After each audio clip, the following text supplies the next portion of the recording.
Hello, welcome to Virgo, Philippines. So, reading po ito for Virgo, Sun, Moon, Rising, Venus, and Jupiter Virgos. Take only what resonates.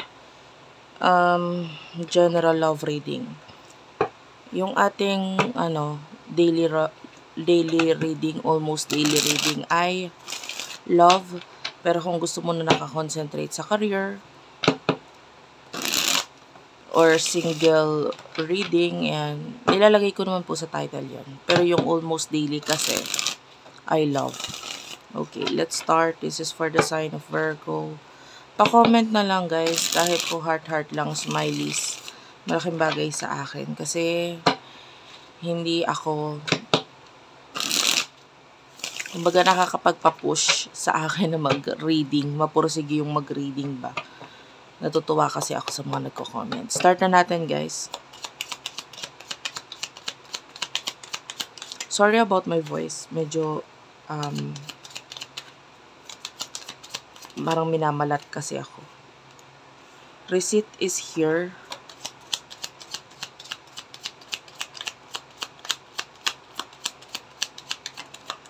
This is your main energy. You do have your family. Escapade. Interlude is here. Wish is at the bottom of the deck. Some of you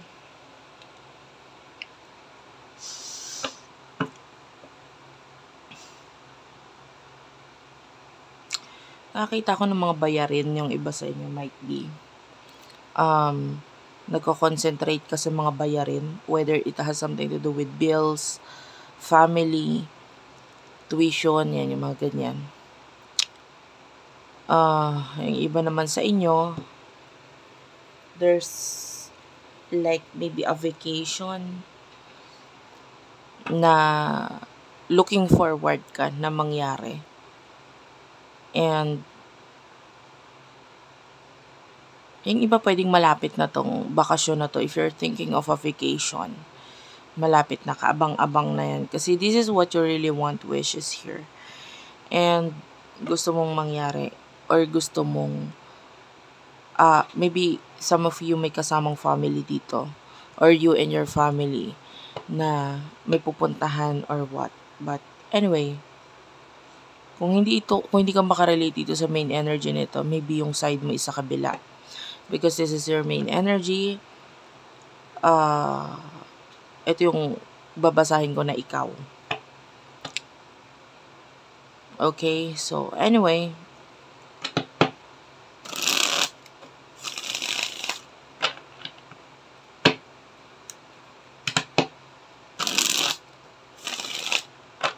Person nakakonect mo, the person you're dealing with, for the sign of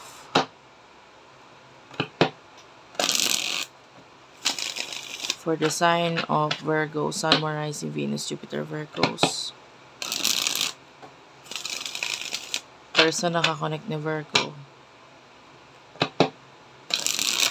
Pasensya mo na talaga yung boses ko. Medyo nahirapan akong magsalita pa sa ngayon.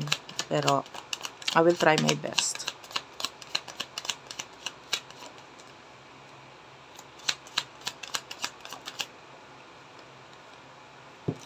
Waves is here. So this person has a lot of emotions para sa'yo. Denial and I feel like yung emotion niya sa'yo is tinatry niyang i-deny, kalimutan, itago. Soulmate is here. You could be dealing with your soulmate. O yung iba sa inyo kasi pamilyado ka na. The family is here. So might be you are already in a relationship, in another connection. Pero itong person na to, dinedeny niya yung emotions niya for you. For some of you, it could be friends kasi nakita ko ng friendship. So, pwedeng yung connection ninyo is maybe you are friend with this person. Kung hindi ka nakaka-relate guys, this is not your reading, wag ipilit. General to kasi. Poison is here, so followed by love.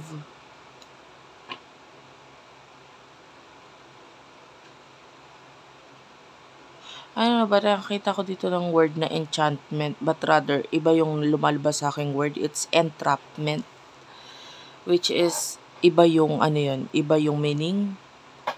And I feel like this person is currently,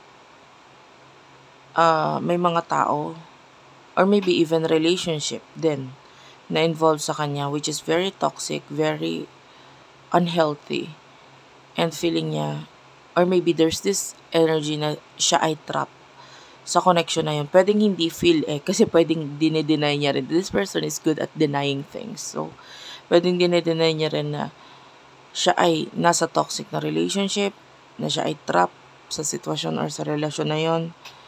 Maybe this person is also denying that. But, especially kung may relasyon sa kanila, pwedeng iniisip niya, hindi, okay lang naman to relasyon namin. Wala namang masama dito. But I can see this as a toxic relationship.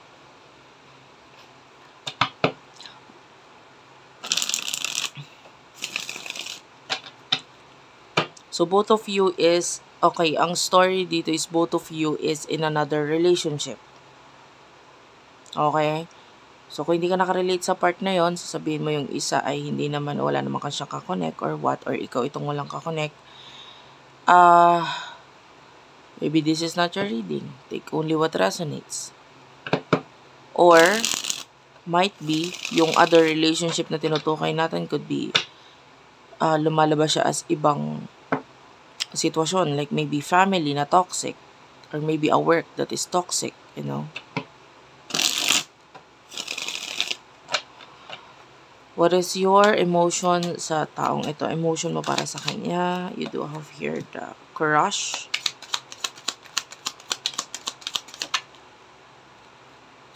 Crickets. Emotion niya para sa iyo.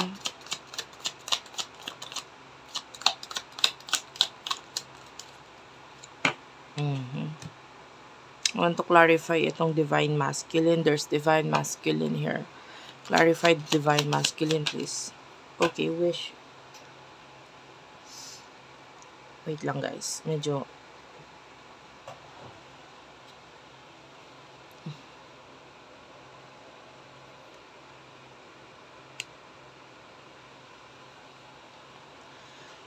clarified by wish and meeting. 2 or more people. So, may iba pang taong involved dito. Single is here. Current status is available. Pero it is followed by projected. So, some of you, in the future, there's a relationship, one of you, or maybe even both of you. Pero hindi natin masabi sa ngayon.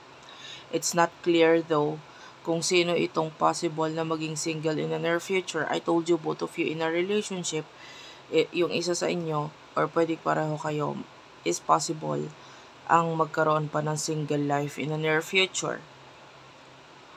I see that you are broken.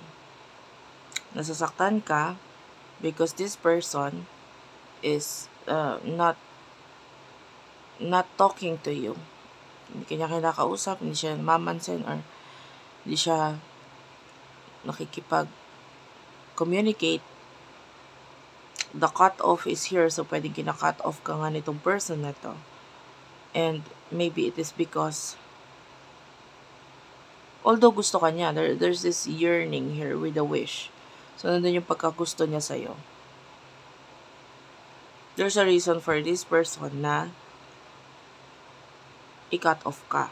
And, of course, pwedeng may kinalaman niya doon sa mga other parties na involved sa connection ninyo.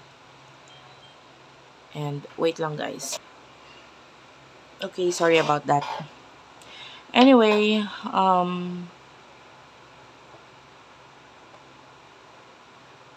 I feel like gusto rin itong person na ito to talk, pero gusto niyang malaman yung plano, or gusto niyang makipag-usap regarding plano. But, some of you, hindi mo rin alam kung ano sasabihin mo, so, Pwedeng ganun eh. May mga ganon. Pero yung iba, gusto lang. Wala talagang actions. Walang communication at all. Okay, so this is connection wherein pareho kayong walang nagaganap na komunikasyon. Ano yung challenge? I want to know the challenge here in the near future for you.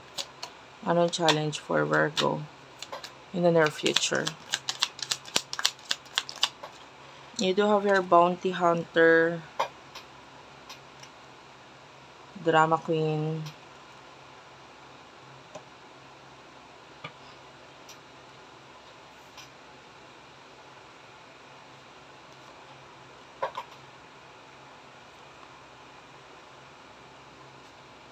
I feel like yung challenge sa'yo is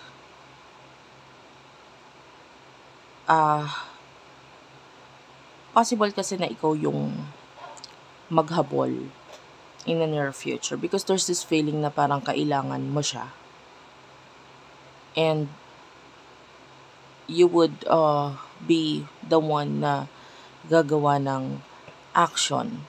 So yun yung challenge para sa'yo. Paano sisimulan ito? Anong gagawin? Paano? Maybe you just want a simple conversation with this person kasi there's this possibility na namimiss mo siya so gusto mong kausapin. Pero yung challenge sa'yo is ano yung sasabihin? Paano ako makikipag-communicate dito? Parang anong dapat gawing topic or what? I don't know. That's the energy here. So, pwedeng ikaw yung gumawa ng action pero anong gagawin? Paano gagawin? Anong sasabihin? Parang ganun. And how about challenges pagdating sa personal life? Walang kinalaman sa love. Tell me about this. Walang kinalaman sa person na to. Any challenges in the near future for you? You do have your divine feminine happiness and financial support. Okay, so yung iba sa inyo, whoever this person or people na binibigyan mo ng suporta, nakakapagpasaya sa'yo. Maybe this is the challenge for you, how to support this person or these people. Diba? Entrapment is here. Maybe it has something to do with the child or maybe money-related issues, guys, na parang kailangan mong ibigay. So, kasi this is like kailangan ibigay as some sort of support. Okay? So, what will happen in the future for you? In the future for the sign of Virgo. In the near future for the sign of Virgo. You have here desire, poison, and lockdown, retaliation.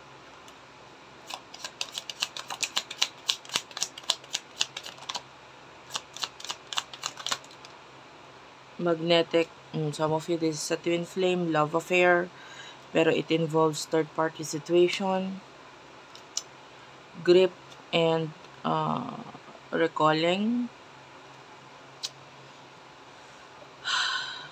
I don't know why it feels like destined connection. Kumbaga, both of you might be in your karma or facing your karma, ikaw at saka siya. Because itong person na ito or yung connection ninyo is more like a twin flame and soulmate connection. Yung iba pwedeng may marriage na involved and isa pa ito sa nagiging problem. And I don't know but may nakakaramdam ako dito ng mga relihiyosa or may mga paniniwala regarding marriage, etc. na bawal, ganyan, or hindi pwede. But, ito yung nagiging dahilan kung bakit parang nagiging toxic para sa'yo. Yung makipag-connect dito sa taong to. Kasi bawal, masama, or hindi pwede, diba? But the one you are hurting here, or the one you are, na pinahihirapan mo, is not this person.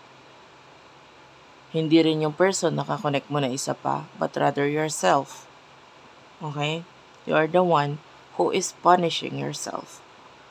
Kasi kahit anong pilit mo, nalayuan, Itong taong ito, dahil sa dokumento nga na tinatawag natin na may kinalaman sa marriage, or maybe because of your relationship, his or her relationship, ikaw nahihirapan. Magnetic and love affair is here. So this is the person that you really want, and mahirap i-deny yan.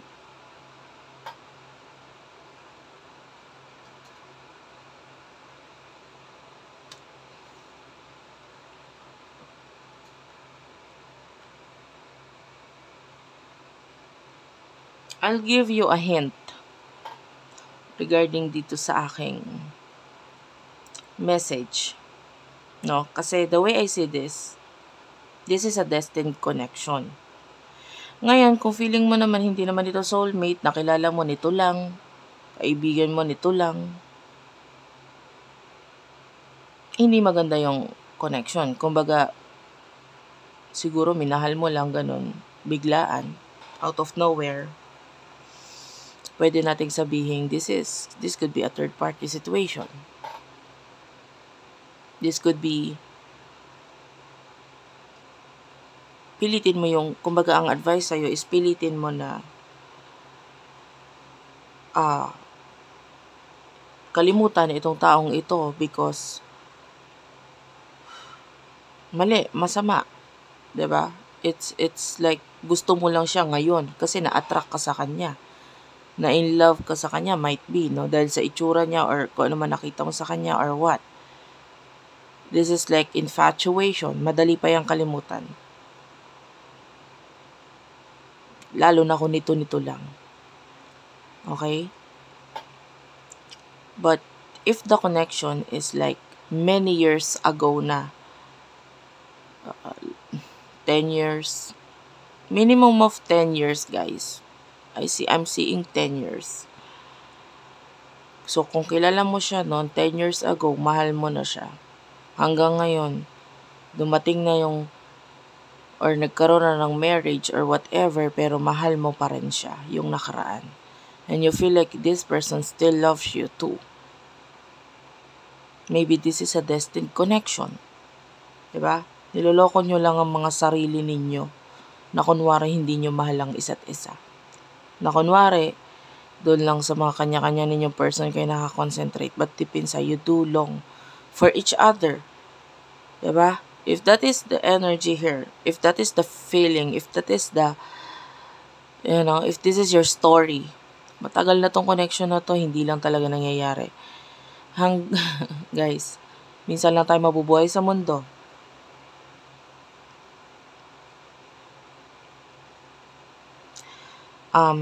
This is a destined connection. Some of you, this is a twin flame connection.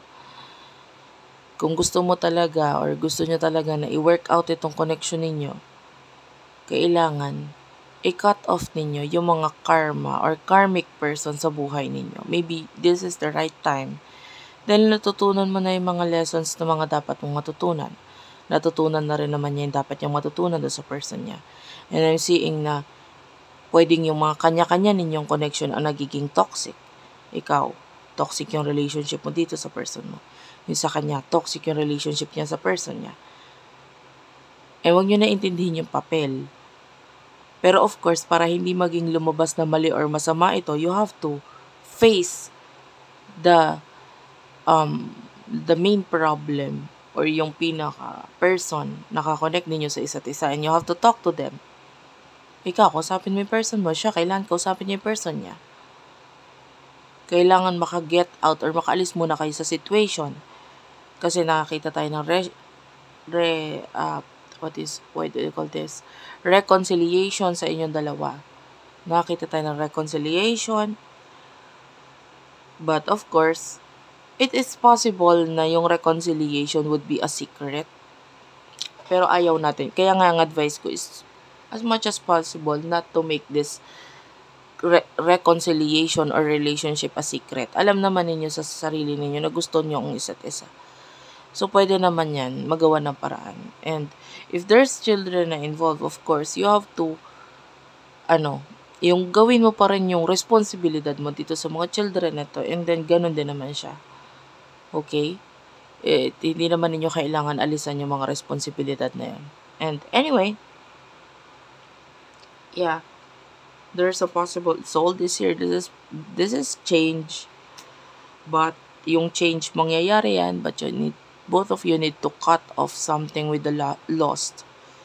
Ayan, no? I can see the word cut off. I-cut off ninyo itong gossip, which is the gossip is showing us the third parties. Okay, who is jealous, who is, there's envy, jealousy here. So, i-cut off muna ninyo ito. Thank you for watching, guys. I love you all, and bye-bye.